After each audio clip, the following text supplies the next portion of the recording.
കൊടുങ്കാറ്റിനെ ശാന്തമാക്കുന്ന ക്രിസ്തുവിനെ വിശുദ്ധ മത്തായി 8:23-27 നാം ഇന്ന് ധ്യാനിക്കുന്നു.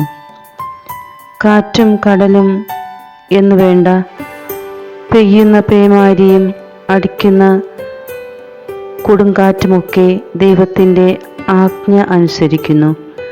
കാരണം സൃഷ്ടാവായവൻ സൃഷ്ടിയോട് ആജ്ഞാപിക്കുമ്പോൾ അനുസരിക്കേണ്ടത് അതിൻ്റെ കടമയാണ്.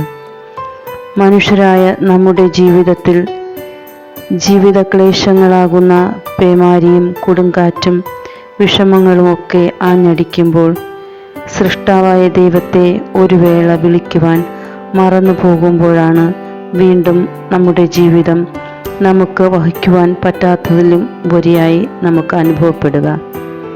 ആയതിനാൽ ക്രിസ്തുവിനോട് ഏത് ജീവിത രീതിയിലും പിടിച്ചു നിൽക്കുവാനും തുണയായി അവൻ്റെ കരം ഉണ്ടാകണമേ എന്ന് യാചിക്കാം. ദൈവം നമ്മെ സമൃദ്ധമായി അനുഗ്രഹിക്കട്ടെ.